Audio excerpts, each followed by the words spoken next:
Meke ni manyaman, today's recipe magluluto tayo ng sauteed tofu with kangkong in oyster sauce. Okay, ngayon, prituin na natin yung ating tofu.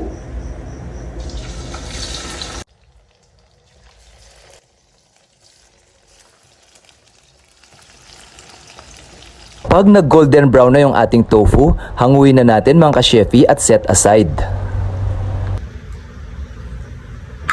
Ngayon, prituin na natin yung ating saba. Hayaan muna natin hanggang sa mag-golden brown.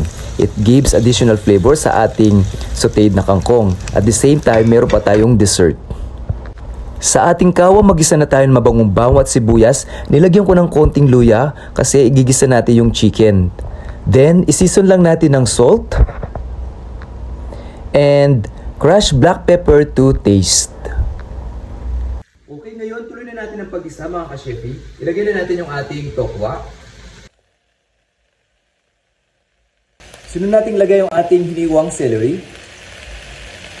Ilagay na natin yung tangkay ng kangkong. Sunod na natin ilagay yung ating oyster sauce from Datu Puti. Oysterific talaga.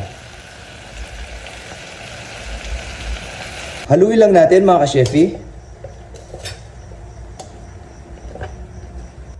Lagyan na natin yung ating tubig para i-simmer pa at palambutin pa ng tuluyan ng ating manok at yung kangkong. Lagyan natin ng konting soy sauce and vinegar. Kapag half cook na yung tangkay ng ating kangkong, ilagay na natin yung ating dahon.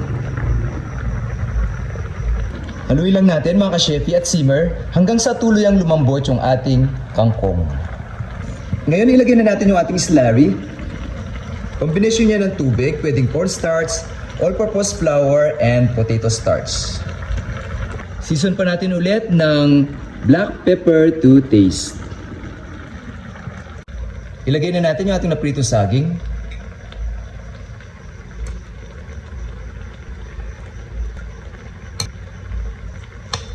Pagkaraan ng ilang minuto, luto na yung ating ginisang tokwa na may kangkong in oyster sauce. Ready to serve na yung ating meal for today. Napaka-nutritious at napaka-affordable. Meke ni, manyaman, mga tana po. Thank you for watching.